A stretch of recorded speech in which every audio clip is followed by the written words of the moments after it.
আমাদের বাচাল মুখ্যমন্ত্রী, ফাজিল মুখ্যমন্ত্রী, মিথ্যুক মুখ্যমন্ত্রী, মিথ্যা বলবেন না তো কি সত্যি বলবেন? উনি বলেছিলেন ওয়াকফ সম্পত্তি উদ্ধার করে দেবো, সিবিআই তদন্ত করব। ওয়াকফ সম্পত্তি সব থেকে বেশি লুট উনি করছেন।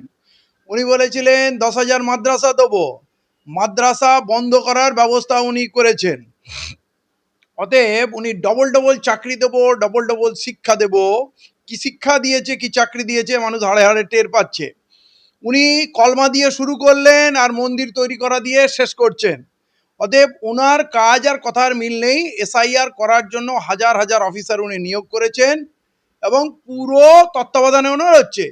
আপনি ভাবুন, কর্ণাটক গভর্নমেন্ট রেজুলেশন পাস করে নির্বাচন কমিশন করে দিল, বলে জানিয়ে দিল আমরা এসআইআর এখানে হতে দেব না।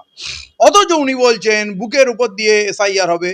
আপনি বলুন তো, বুকের ওপর দিয়ে এসআইআর যদি হয় আর আমার নামটা যদি বাদ পড়ে যায়, তো বুকের ওপর দিয়ে হলে আমার লাভ কি? এসব কথার কি কোনো মূল্য আছে? এই জন্যই বলছি ওরা বাচাল মুখ্যমন্ত্রী, এর কথা এবং কাজের কোনো মিল নেই। শুধু বাচাল মুখ্যমন্ত্রী নন, রাজ্যের বহু নেতা, শাসক দলের বহু নেতা, মন্ত্রী তারাও এই বাক্য ইউজ করেছিলেন। তো তাদের উদ্দেশ্যে কি বলবেন, যারা আজকে তারা কিছু বলছে না কেন? এসআইআর যেমন চালু হয়ে গেল, তারা চুপচাপ কেন রয়েছে? দেখেন, স্বয়ং মুখ্যমন্ত্রী যখন প্রতারণা করছেন, তার শিষ্যরা, দলের অন্য নেতারা তো প্রতারণা করবেই। এটা একটা পরিকল্পিত স্কিম, লোককে আশ্বস্ত করা। মমতা বন্দ্যোপাধ্যায় আছে, কিছু হবে না, সব ঠিক করে দেবো। যেমন আমাদের ওয়াকফ নিয়ে বলেছেন, ওয়াকফ নিয়ে কথা বলার দরকার নেই, আমি আছি, দেখে নেবো, এখানে ওয়াকফ আইন লাগু হবে না। মানে এরকম আইন বিরোধী কথা। দেশে একটা আইন হবে আর উনি বলছেন লাগু হবে না, বা বলছেন আমি যতদিন আছি ততদিন তোমাদের কোনো ভয় নেই। তার মানে ওনাকে ভোট না দিলেই আমাদের উল্টে পাল্টে দেবেন, এটা হচ্ছে ভয়। তো বিষয় হলো, উনি বলেছিলেন একটা লোকের যদি নাম বাদ পড়ে তাহলে পুরো বাংলায় আগুন জ্বলবে। বাংলায় আগুন কেন জ্বলবে? ওয়াকফ আইন নিয়ে আপনি বলেছিলেন আন্দোলন করলে দিল্লি চলে যাও। তাহলে এসআইআরও তো কেন্দ্রীয় সরকারের একটা এজেন্সি করছে এবং বকলমে পিছনে মোদি আছে। তাহলে আগুন লাগালে আপনি বাংলায় কেন লাগাবেন? আপনি দিল্লি যান, আগুন লাগান। মুখে বলবেন এক আর করবেন আর এক। তো মূল বিষয় হচ্ছে, সত্যি এসআইআর খুব ভয়ঙ্কর এবং এর পরিণতি হবে ভয়ঙ্কর। দেখুন, এসআইআর ভয়ঙ্কর। কেন্দ্রীয় সরকার, বিজেপি সরকার, মোদি কোনো কাজ করবে আর সেটা ভয়ঙ্কর হবে না, এটা হতে পারে না। কারণ উনি করোনাকালে যে ভ্যাকসিন দিয়েছেন সেটা আজকে প্রমাণিত সত্য। ভ্যাকসিন ম্যানুফ্যাকচারার আদালতে স্বীকার করেছে আমাদের ভ্যাকসিন ত্রুটিপূর্ণ, এতে মানুষের প্রচুর ক্ষতি হচ্ছে এবং সরকারি রিপোর্ট হিসাবে আমরা দেখছি যে heart attack, brain stroke double হয়ে গেছে এবং মানুষ পঙ্গু হয়ে যাচ্ছে। বহু পার্শ্ব প্রতিক্রিয়া আমরা দেখতে পাচ্ছি। তাহলে সেই মোদি এসআইআর করবে আর তাতে ক্ষতি কিছু হবে না, চিন্তার কিছু নেই, বিভ্রান্তি ছড়াবেন না, এই কথা যদি কেউ বলে, এটা মানতে পারছি না। তার ক্ষতি অলরেডি নজরে আসতে শুরু করেছে। প্রথম কথা, এসআইআর যেটা বলেছিল এটা একটা রুটিন পদ্ধতি, আগে বহুবার এসআইআর হয়েছে। আগে তাহলে প্যানিক হয়নি কেন? আগে এসআইআর মানে কি হতো, মানে যদি এটাকে এসআইআর বলেন বা রিভিউ বলেন, মৃত ব্যক্তির নাম বাদ যাবে, স্বাভাবিক কারণে, অসুবিধা নেই। নতুন ভোটার যারা হবে তাদের নাম ইনক্লুড হবে। আর কেউ যদি একাধিক জায়গায় নাম রাখে তাহলে এক জায়গায় নাম থাকবে, বাকি জায়গায় বাতিল হবে। এটা রুটিন প্রসেস, এতে আতঙ্কের কিছু নেই। কিন্তু এই যে বলছে না 2002 সালে যাদের নাম আছে তাদের চিন্তা নেই। 2002 সালে যদি বাবা মার নাম থাকে তাহলে চিন্তা নেই। তাহলে এই 2002টাকে কেন টানলেন? 2014, 2024-এ যারা ভোট দিল তাদের কি হবে তাহলে? আপনি 2002 থেকে ধরছেন মানে কি? 2002-এ ভোটার লিস্টে যাদের নাম না থাকবে তাদেরকে আপনারা নোটিশ পাঠাবেন, তারা কাগজপত্র দেখাবে, তাদের কি কি প্রমাণপত্র আছে, তারা কোথায় ছিল, তার বাবা মা কোথায় ছিল, এই যে তদন্ত, এইটা নির্বাচন কমিশনের কাজ না। নির্বাচন কমিশন তার এখতিয়ার বহির্ভূত কাজ করছে। অ্যাকচুয়ালি এরা বেনাগরিক খুঁজে বেড়াচ্ছে, এরা অনুপ্রবেশকারী খুঁজে বেড়াচ্ছে। এবং তার থেকে বড় কথা, যারা এই দেশের কোটি কোটি মানুষ আছে তাদের অনেকেরই হয়তো 2002 সালে নাম নেই। এবং যারা জেনুইন ভারতীয়, যারা 2002-এর আগেও ভোট দিয়েছে, 2002-এর পরেও ভোট দিয়েছে, তাদেরও দেখা যাচ্ছে তালিকা থেকে নাম গায়েব হয়ে গেছে। এটাই ষড়যন্ত্র মোদির, এটাই ষড়যন্ত্র বিজেপির, যে লোককে এত নাস্তানাবুদ করে দেবে, ওই ভোটার লিস্ট খুঁজে খুঁজে এখন আপনি পাবেন না, আপনার কাছে তো হার্ড কপি তোলা নেই। এখন আপনি ওয়েবসাইটে গিয়ে খুঁজবেন আর গিয়ে দেখবেন আপনার নাম নেই, তাহলে আপনি আতঙ্কিত হবেন না? আর এই নামটা আপনি জোগাড় করবেন কোত্থেকে? তারপরে আপনার কাছে আসবে নোটিশ, নোটিশ আসার পর আপনি যা ডকুমেন্ট দেখাবে, সেই ডকুমেন্টে যদি পুরো ডকুমেন্ট দেখান, তাতে কি হবে জানি না, কিন্তু যারা ভোটার লিস্টে সত্যিই নাম ছিল না কিন্তু ভারতে ছিল, 2002-এর পরেও ভোট দিয়েছে, 2024-ও ভোট দিয়ে সরকার বানিয়েছে, এখন তাদের আপনি যদি বাতিল করার এইটা একটা পদ্ধতি আবিষ্কার করেন, তাহলে এইটা খুব ভয়ঙ্কর। এইটা নির্বাচন কমিশন তো পারেই না। ভয়ঙ্কর মানে 3.5 কোটি, আপনার ধরুন 56% ভোটার ওরা 2002 সালের লিস্ট এবং এখনকার লিস্টে ম্যাচিং করে পেয়ে গেছে, কিন্তু 44% মানুষ তাদের 2002-এর সঙ্গে এখনকার তালিকার ম্যাচিং পাচ্ছে না। তাহলে এই 44% লোক মানে প্রায় পশ্চিমবাংলার ভোটের প্রায় অর্ধেক। তাহলে এই 44% যেটা আছে, যেটা 3 কোটির উপরে হবে, এই 3 কোটি ছাড়াই বাছাই করে কোথায় এসে দাঁড়াবে? মানে যেটা আন্দাজ করা হচ্ছিল 1 কোটির বেশি লোক ভোটার তালিকা থেকে উড়ে যাবে। অতএব এইটা কি আতঙ্কের বিষয় নয়?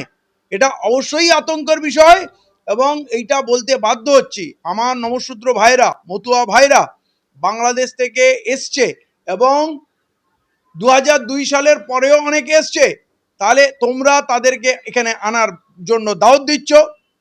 এই বিজেপি সরকার বলছে যে 2014 31শে ডিসেম্বরের আগে যারা বাংলাদেশ, পাকিস্তান, আফগানিস্তান থেকে এসছে তাদের চিন্তার কিছু কারণ নেই, তারা নাগরিকত্ব পাবে, এবং তাতে হিন্দু সহ 6টা জাতির নাম উল্লেখ করেছিল। তাহলে কাল যখন তোমরা বললে 2014 31 ডিসেম্বরের আগে যারা এসছে তারা নাগরিকত্ব পাবে, তাহলে এখন 2002 সাল লক্ষ্যমাত্রা দিয়ে কেন ধরপাকড় করবে, কেন চিরুনি তল্লাশি করবে? তার মানে এরা যা বলবে এক, করবে আর এক। এখন কিন্তু 2002 সালের তালিকা ধরে কিছু লোককে ছাঁটাই করবে, ধরুন 1 কোটি লোককে ছাঁটাই করে দিল, ভোটার লিস্ট থেকে নাম সরিয়ে দিল। পশ্চিমবাংলার 11 কোটি যদি মানুষ হয়, 1 কোটি মানুষ বাতিল হয়ে গেলে 10 কোটি মানুষ ভাববে আমরা বেঁচে গেলাম।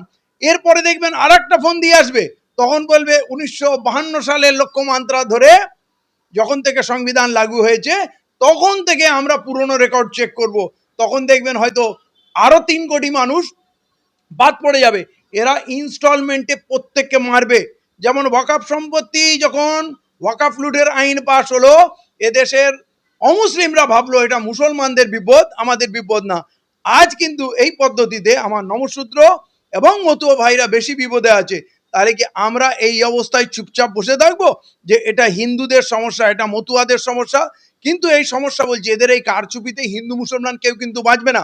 এরা ডকুমেন্ট থাকা সত্ত্বেও, রেকর্ড থাকা সত্ত্বেও বৈধ ভোটারের নাম তালিকা থেকে বাদ দেবে এবং তাদের ডকুমেন্টের নামে নাকানি চোপানি খাওয়াবে এবং অস্থির করে দেবে। এরা অনেকে যে বলছে যে এরা হিন্দুদের কিছু করবে না, মানে অসীম সরকার আর শান্তনু ঠাকুর এরা তো বলেই এসেছিল তোমাদের চিন্তা নেই, 2019-এ তোমরা অ্যাপ্লাই করে দেবে, তোমরা নাগরিকত্ব পেয়ে যাবে, কিন্তু বিপদের সময় এদের কাউকে খুঁজে পাবেন না। আর বিজেপির কাছে হিন্দু মুসলমান কিছুই না, ওরা বাংলাকে ধ্বংস করতে যায়, বাংলাটাকে দখল করতে যায়। দেখুন, এটা নওশাদ সিদ্দিকীর মতামত, উনি যেভাবে বিষয়টাকে বুঝেছেন সেইভাবে বলেছেন। প্রত্যেকের ব্যক্তিগত মতামত থাকতে পারে, তিনি আশ্বস্ত যে এটা চিন্তার বিষয় নয়, এতে প্যানিক করার দরকার নেই। হ্যাঁ, তো উনি ওনার মতামত দিয়েছেন, তো ওনার মতামত ওনার কাছে নিশ্চয়ই মূল্যবান। আমি যেটা বুঝছি সেটা আমি বলছি। আমি কিন্তু আতঙ্কিত, আমি চিন্তিত, আমার নিজের জন্য নয়। আমার কাছে বলুন, আমি 200-250 বছরের রেকর্ড দেখিয়ে দেবো, আমাদের যা পুরনো দলিল সম্পত্তি যা আছে আমাদের, আমি চিন্তিত বাংলার মানুষের জন্য। কেন কোনো মানুষ যারা আজকে অলরেডি সেটেল হয়ে আছে, ভোটার লিস্টের নাম করে তাদের ভোটাধিকার কাড়া হবে, বকলমে তাদের নাগরিকত্ব কাড়া হবে? এইটা নির্বাচন কমিশনের কাজ নয়। আমার কথা হলো, এই বিজেপি বলছে এদেশে হিন্দুরা আসলে তাদের আমরা নাগরিকত্ব দেবো, আবার তাদেরই বেনাগরিক করার যে ফন্দি করছে এইটা প্রতারণা। আমি এই জায়গায় আপত্তি করছি। তাহলে একটা লোককে মিথ্যা আশ্বাস দিয়ে তোমরা প্রথমে ভোট নেবে, তারপরে কাজ মিটে যাওয়ার পর তাদেরই ভোট নিয়ে তুমি সরকার গড়বে, আর তারপরে তাদেরই ভোটাধিকার কেড়ে নেবে, নাগরিকত্ব কেড়ে নেবে, এইটা প্রতারণা। দেখুন, তৃণমূলকে টিকিয়ে রেখেছে বিজেপি। বিজেপিকে সমর্থন দেওয়া তৃণমূলের কাজ। রাজ্যসভায় লোকসভায় বারে বারে বিজেপির বিলগুলোকে সমর্থন করে এরা ক্লিয়ার করেছে বা কখনো ওয়াকআউট করেছে, কিন্তু বিজেপির বিরুদ্ধে এরা ভোট দেয় না। এরা বিজেপিরই দল, বিজেপি একে তৈরি করেছে, বিজেপি দাঁড় করিয়ে রেখেছে। এবং এখনো এই যে মানুষকে নিশ্চিত করে রেখে দিল ভয় নেই, এসআইআর হতে দেবো না, আমি থাকতে কারো একজনের নাম বাদ যাবে না। এখন দেখুন লক্ষ লক্ষ কোটি কোটি মানুষের নাম যাবে, আপনি তৃণমূল নেতা শ্রীমতী মমতা বন্দ্যোপাধ্যায় অভিষেককে কোথাও খুঁজে পাবেন না। বরঞ্চ এসআইআর এর পুরো ব্যবস্থাপনায় শ্রীমতী মমতা বন্দ্যোপাধ্যায় করেছেন এবং ইনি মোটেও এর বিরোধী নন। এবং এতে কি হবে, বিজেপি সমর্থকদের, বিজেপির ভোটারদের নাম বাদ যাবে, তাহলে মমতার ভোট ব্যাংক আরো মজবুত হবে। আর বিজেপি নিজের ক্ষতি করে মমতাকে রাখতে চাচ্ছে কেন? মমতা যে বিজেপিরই লোক, এই তৃণমূলটা যে বিজেপিরই দল, বিজেপির কাজ এখানে চলতে থাকবে, আরএসএস এর সমস্ত কাজ চলবে এবং মমতা বন্দ্যোপাধ্যায় তাদের কখনো আটকাবে না, বাধা দেবে না। এই যে দেখবেন শুভেন্দু আমাদেরকে বলে মারবো, কাটবো, ঝুলিয়ে দেবো, লম্বা করে দেবো, বিধানসভা থেকে মুসলিম এমএলএদের তুলে ফেলে দেবো, কে বলে আগুন লাগিয়ে দেবো, কে বলে দুদিনে মালদা মুর্শিদাবাদ খালি করে দেবো, কে বলে এনকাউন্টার করে দেবো। কাউকে একটি কথা বলে? আরএসএস এর লোকরা আমাদের দুর্গাপুরে পারিজাত গাঙ্গুলি আমাদের লোককে মারলো, ছিনতাই করলো, দাড়ি ধরে টানলো, জয় শ্রীরাম বলালো, কিছু হলো?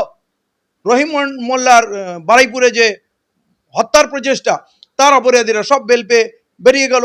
আপনি কোথাও দেখেছেন? আপনি জামিল উদ্দিনের যে মার্ডার হলো, তার কিছুই হবে না। আপনি বলুন নিমতি তাদের যে বম ব্লাস্ট করছিল ছেলেগুলো, তাদেরকে থানায় গিয়ে ছেড়ে দেওয়া হলো। বনগায় যাদেরকে পাকিস্তানি ফ্ল্যাগ লাগানোর জন্য ধরা হলো, কয়েক ঘন্টার মধ্যে তাদেরকে ছেড়ে দেওয়া হলো। এই যে পশ্চিমবাংলার রূপরেখা, এতে বুঝতে পারছে না যে মমতা বন্দ্যোপাধ্যায় আরএসএস এর হয়ে কাজ করছে। আরএসএস এর বিজেপির কোনো কাজে কোনো বাদ নেই। অতএব এই হিন্দু ভোটাররা ভোট দিতে পারবে কি পারবে না, এরা নাগরিক থাকবে কি থাকবে না, বিজেপির কিচ্ছু যায় আসে না। বিজেপি জানে বিজেপি না থাকলেও তৃণমূল আছে, সেটাই বিজেপির দল, বিজেপির কাজ করবে, আরএসএস এর কাজ হয়ে যাবে। এটা একদম দিনের আলোর মতো পরিষ্কার হয়ে গেছে।